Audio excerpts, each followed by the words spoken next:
My children will pull the skin from the ewe, and I will be whether or not. When the constable do come, I'll stand with me gun, and I'll swear all I have is me own, me brave boys. I'll swear all I have is me own.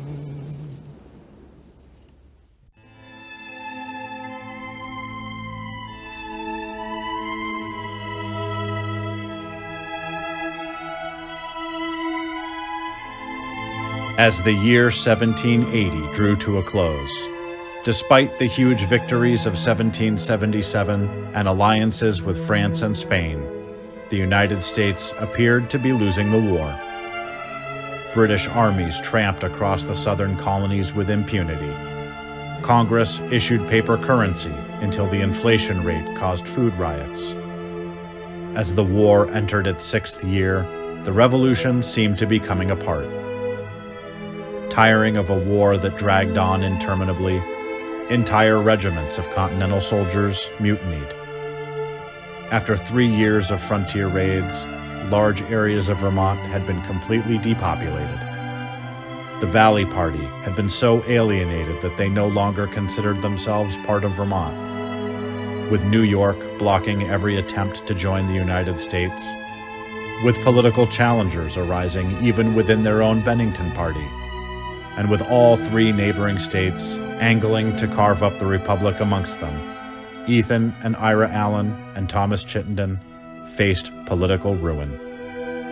They knew they needed to reunite Vermont, and they knew they needed leverage in their public negotiations with the United States and in their secret ones with the British.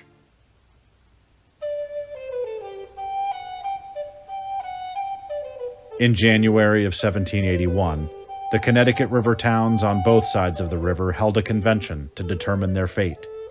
Their initial votes were to join with New Hampshire, but then Ira Allen arrived to intercede.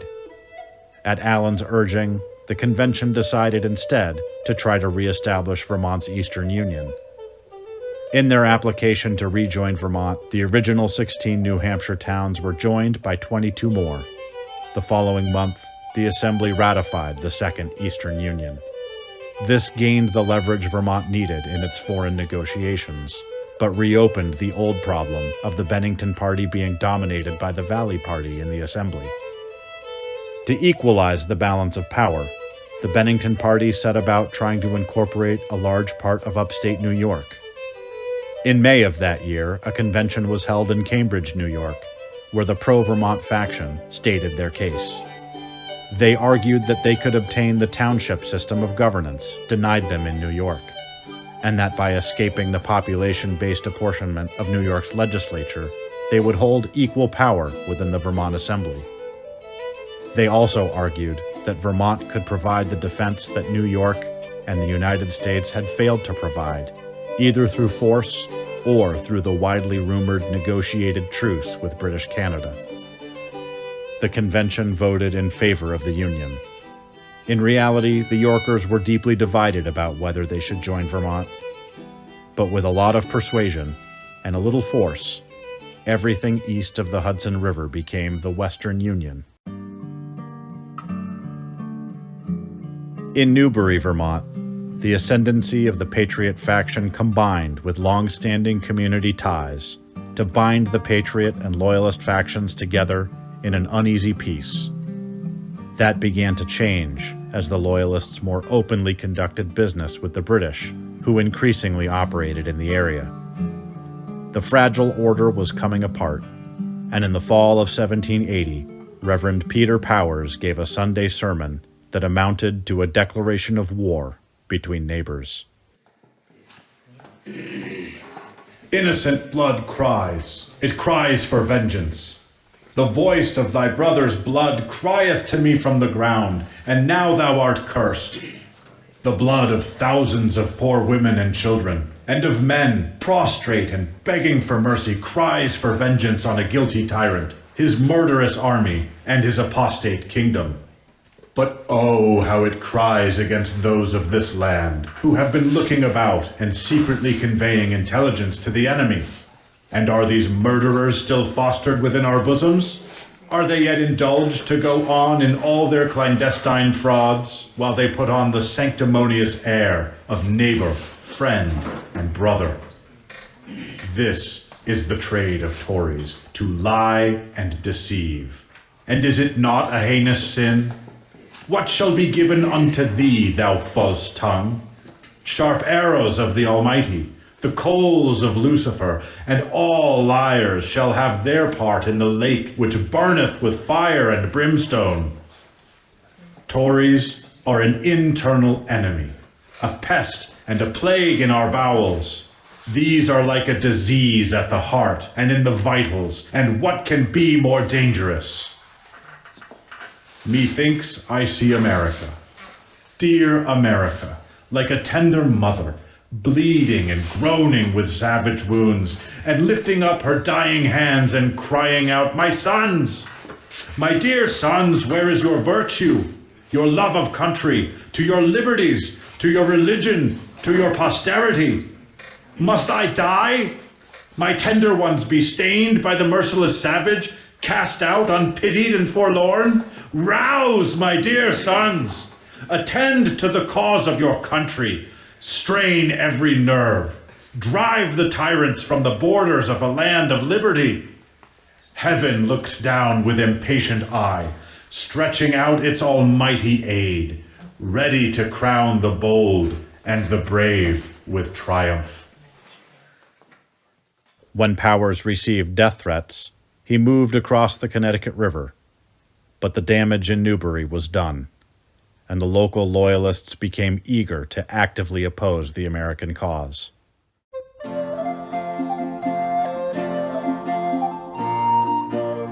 The British Secret Service suffered from its own internal divisions. Justice Sherwood operated a spy network of dozens of loyalist operatives and conducted the secret negotiations with the leaders of the Bennington Party. Sherwood answered directly to Governor Haldimand, bypassing the army. Colonel Barry St. Ledger resented Sherwood's autonomy and maintained a spy network of his own.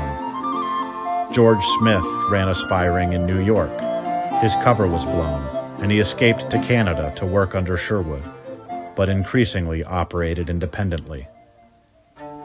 Azariah Pritchard was a loyalist from Connecticut who escaped to Canada in 1777, became a captain in the King's Rangers, and energetically engaged in Secret Service work.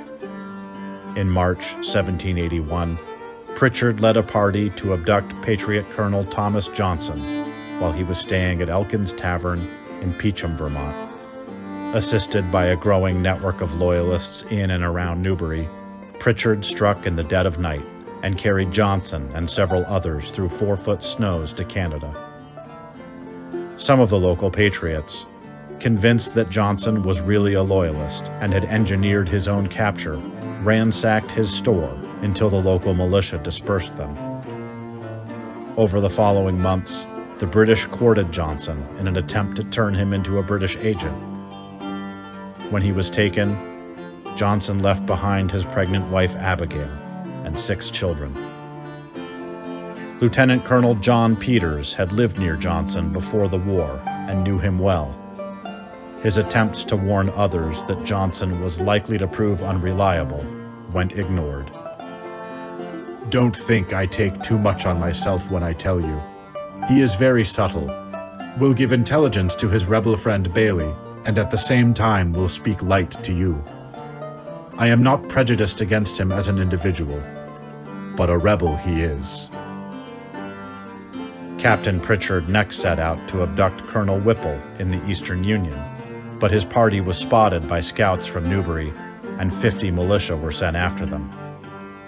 Pritchard split his force, sending 6 men back to Canada to draw off the militia, and then slipped across the Connecticut River with 4 men. 12 militiamen guarded Whipple's farm. Pritchard's party waited 3 days for several of them to depart, and then attacked. In a short fight, one of the British Rangers was wounded. One of the militia guards was killed, another wounded, and the rest fled.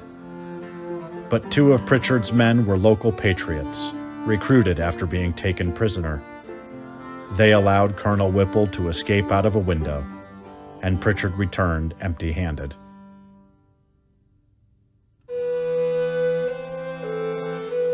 Governor Haldimand was becoming increasingly impatient for reunion with Vermont, and Justice Sherwood continued his talks with the Bennington Party leadership. Colonel Ira Allen arrived with a flag of truce. He informs me he is not authorized to treat of a union, but is verbally instructed by Governor Chittenden and Ethan Allen to lay their present situation before General Haldimand that they are anxious to bring about neutrality, being fully convinced that Congress never intend to admit them as a state, but they dare not make any agreement with Britain till the populace are better modeled for the purpose. But the friction between Sherwood and St. Ledger continued, and finally came to a head when St. Ledger forbade any scouts or operatives from leaving their base at St. John's without his express consent. Sherwood responded by constructing an advanced post, the Loyal Blockhouse, on the island of North Hero in Lake Champlain, from which he could conduct his operations away from St. Ledger's intrusions, or so he thought. In Sherwood's absence, Dr. George Smith independently worked with St. Ledger to send Captain Pritchard on an operation to kidnap Jacob Bailey. When Smith told Sherwood, he was exasperated. Sherwood expected a negotiator from Vermont to arrive any time, and told Smith that an attempt on Bailey might be seen as a breach of faith in the negotiations. Smith argued that Bailey didn't belong to Vermont, but returned to St. John's to get orders stopping Pritchard. St. Ledger, who was not aware of the secret negotiations, insisted the mission go ahead.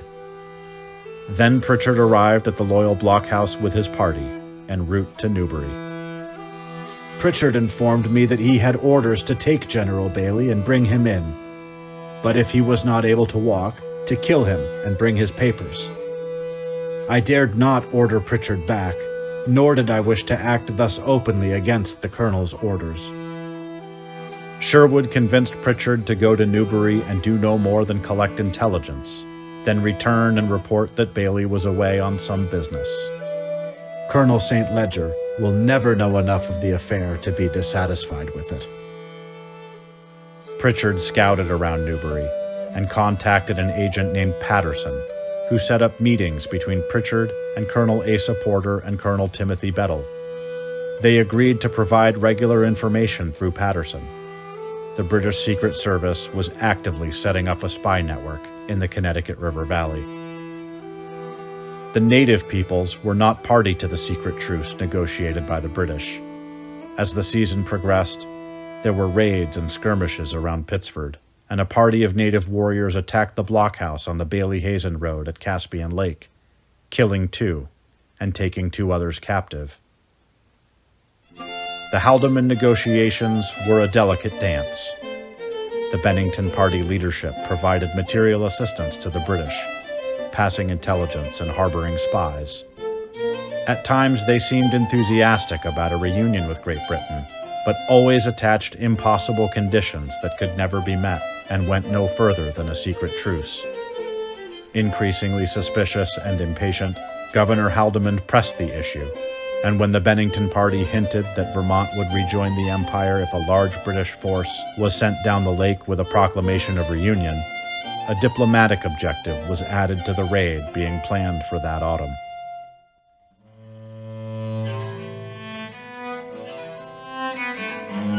In October, Colonel Barry St. Ledger led 750 Hessian, Loyalist, and British soldiers to Ticonderoga. Parties were detached to raid in New York, but Vermont and the Western Union were spared. Justice Sherwood accompanied the force.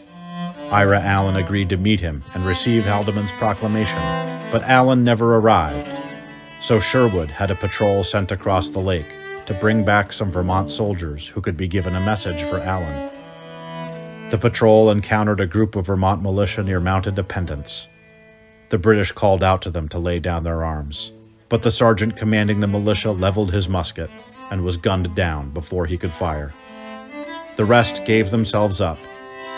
It was a diplomatic nightmare. Sherwood had St. Ledger return the prisoners, with the body of the slain sergeant, and a letter of apology for his death. The contents of the letter quickly became public, confirming the rumors of the negotiations and truce. The Valley Party was up in arms, and Jacob Bailey sent George Washington a steady stream of letters recounting the Allens' treachery. Even Seth Warner and other erstwhile friends began to turn against them. But Thomas Chittenden quickly released a heavily altered version of the letter, which allayed public fear and outrage. Sherwood attempted to meet the Allens at Castleton, but found that his presence caused widespread hostility everywhere he went. The Bennington Party leadership asked to postpone the release of Haldimand's proclamation following the controversy over the slain sergeant and the apology letter.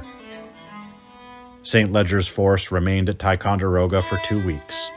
Vermont militia struck a Hessian outpost on Mount Defiance, and there were several skirmishes around Lake George before the British returned to Canada for the winter. Tensions flared in the Western Union. New York militia were dispatched to recruit soldiers and levy taxes, and Vermont militia Colonel Samuel Robinson wrote to the U.S. commander of the Northern Department. I am surprised to learn that the militia of Albany County have no other business upon their hands at this time of general alarm than to distress the inhabitants of Vermont, as if they considered the British from Canada not sufficient for our destruction. If your honor cannot find the militia of Albany some other employment, I shall march my regiment to that quarter and try powder and ball with them. Pro-Vermont and pro-Yorker factions rioted, and each side abducted members of the other. When New York sent an armed force into the Western Union to enforce its dominion, Vermont militia appeared with a cannon. The little armies stared each other down for several days, and war between New York and Vermont hung in the balance. Finally, the outnumbered Yorkers withdrew. But neither union would last. As news of the British surrender at Yorktown made its way north, the mood of the populace swung firmly toward a desire for statehood. The United States threatened to invade if the annexed territories were not returned, and promised statehood for Vermont if they were, though they probably never intended to follow through on either threat or promise. The unions were dissolved. Colonel Thomas Johnson convinced Justice Sherwood that he had switched sides. After 7 months of captivity, he was released to collect intelligence on Patriot efforts in the Connecticut River Valley, and perhaps push the Valley Party toward reunion. He would pass information to Sherwood through an intermediary, Levi Sylvester, another local loyalist. As soon as he returned to Newbury, Johnson told Bailey everything he knew. You may be assured that Ethan Allen did agree with the Britons before exchange to do all in his power to bring the state of Vermont into an alliance with Britain. Also, I was informed by the officers who were at the taking of Fort George and Fort Anne that Allen did lie at Castleton with his forces by an agreement that he made with the British commander in Canada. They said that had they not agreed with him, that he might have cut them all off in 3 hours. As to the commissioners' pretense of treating with each other as to prisoners, it is only a sham. I was intimately acquainted with the British consultations. He confirmed the extent of the Haldimand negotiations, and Bailey determined to use Johnson as a double agent. Johnson passed British intelligence to Bailey, and through meetings and letters sent misinformation to Canada. But the bind of having to appear by turns as both a true loyalist and patriot, so as not to bring destruction onto his family, caused him great strain. After the death of his new infant daughter, he seldom left his house. But Johnson wasn't Bailey's only asset. To counter the British Secret Service, he operated a spy network of his own, scouting and collecting intelligence on the British defenses in Canada, and attempting to infiltrate the British Secret Service itself. Sherwood, Smith, Pritchard, and St. Ledger's increasingly independent and overlapping spy rings got in the way of each other's operations, and actively sought to undercut the reliability of the other's contacts. Unknown to all of them, an increasing number of their operatives were actually Patriot plants.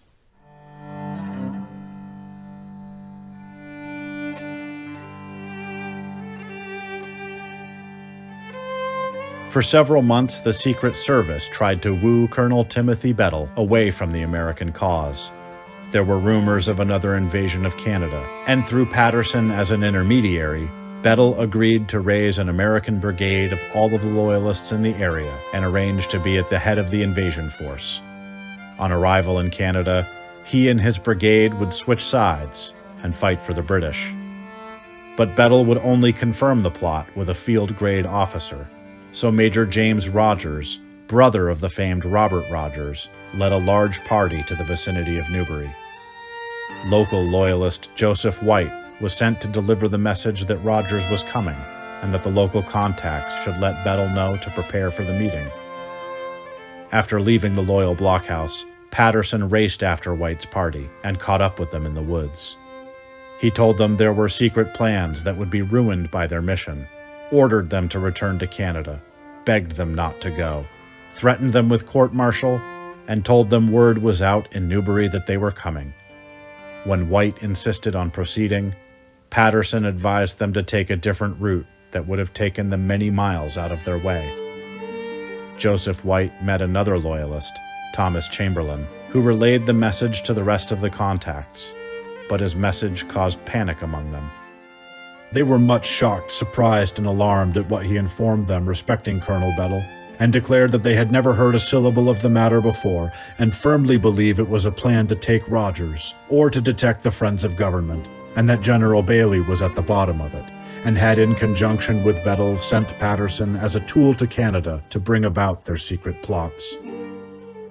One prominent Loyalist was so terrified that he immediately left his home and fled the area. Bettle never answered any of Rogers' requests for a meeting, and Rogers' party returned to Canada.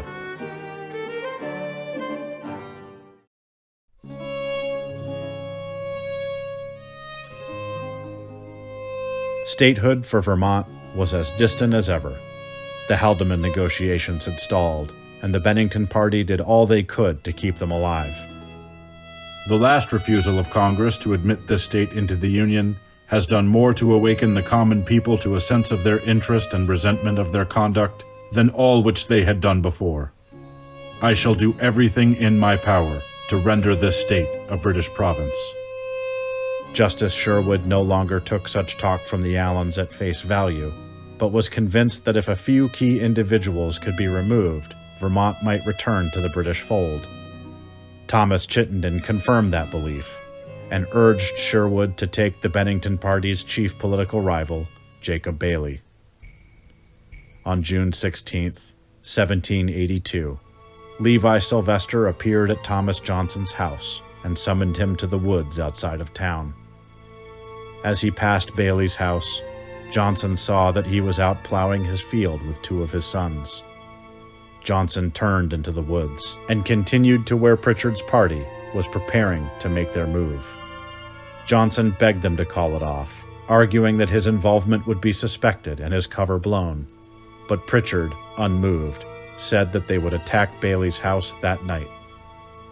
Johnson returned home, frantically seeking some way out of the predicament. He had his brother-in-law go to Bailey's field and drop a note in his view saying, "The Philistines be upon thee." Thus warned of his danger, Jacob told his sons to gather the militia at his house, and then escaped across the Connecticut River. But Pritchard didn't wait until night. He struck at dusk.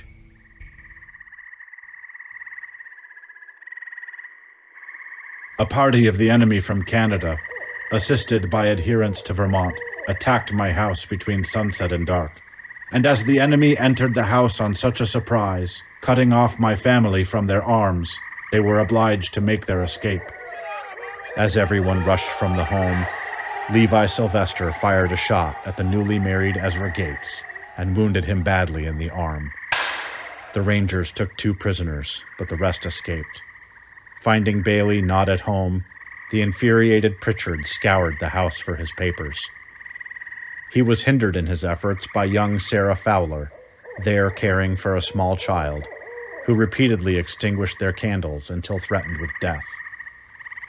Abigail Johnson loaded and fired a musket into the air behind their home up the street to raise the alarm. Other neighbors joined in, and Pritchard's party fled.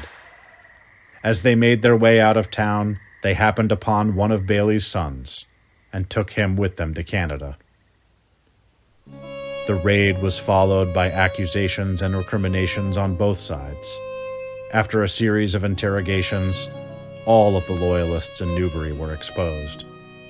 Joseph White reported to Sherwood that Johnson had betrayed the attempt, but Johnson and Bailey's captured son both gave the same explanation for Bailey's escape, that the witnessed movements of Sylvester and Johnson had been enough. Pritchard concluded that Joseph White was the traitor, and that he cast the blame onto Johnson to protect himself, but others disagreed. The various factions within the Secret Service took such differing views of who was responsible for the raid's failure and which of their contacts were unreliable, that the entire Secret Service was effectively undone and no major operations followed. Months after the raid at Newbury, Sherwood continued to puzzle over what had gone wrong, and came very near the truth. The great mystery to me is how comes Johnson to know that White reported against him? I sent the report to His Excellency and never mentioned it to any person except Colonel Taplin, who was concerned in it, and there had been no party over there since, to my knowledge. I believe sincerely that Bailey, Bedell, Johnson, and old Patterson have their friends among us, and that they are altogether a very dangerous combination.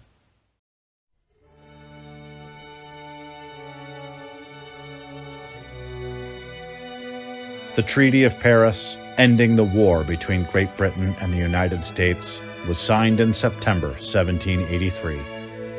New York continued to block Vermont's bids for statehood. Vermont remained an independent republic for another 8 years, maintaining its own postal service, minting its own currency, and carrying on diplomatic relations with the United States, the Netherlands, France, and British Canada. New York finally agreed to vote in favor of statehood if Vermont paid them $30,000 in gold. In 1791, Vermont became the 14th state. Ethan Allen never lived to see it. He died of a stroke 2 years earlier at the age of 51, but history would record his reputation in early Vermont as without equal. Seth Warner, in declining health, returned to his native Connecticut, where he died in 1784, aged 41. Ira Allen remained active in Vermont politics and donated the land that became the University of Vermont. He spent 8 years in litigation after the British seized 20,000 French muskets and 24 cannon he purchased in a scheme to invade Canada and form a new republic called United Columbia. He fled to Philadelphia to escape debtor's prison and died there in 1814. Thomas Chittenden continued to serve as governor of Vermont until his death in 1797. Justice Sherwood remained in Canada, where he died in 1798 at the age of 51. Lieutenant Colonel John Peters died in London in 1788. He was 47. Thomas Johnson remained in Newbury, never able to shake the rumors that surrounded his wartime activities. He died in 1819 at the age of 76. Jacob Bailey spent his fortune on frontier defense during the Revolution and was never compensated. He died penniless in the home of one of his sons in 1815, aged 88. Vermont, established 1791. Emblazoned on shirts and apparel, it passes without a thought of its inaccuracy, or of what is written out of Vermont's history as a result. In the Green Mountains, after a decade of resistance to the tyranny of New York, a civil war enveloped an entire people. Through 8 years of blood, desolation, and political chaos, Vermont became an independent republic, fighting a parallel war of independence from Great Britain alongside the United States. Despite huge political differences, a people were bound together in a common fate, forged by war. and came to embody a unique character that still reverberates off of green hills. This was Vermont's revolution.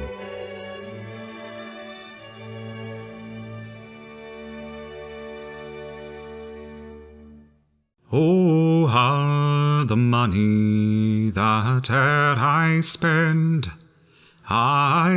it in good company, and all the trouble that ere I caused, alas, it was to none but me, and all I'd done for want of wit, to memory now I can't recall.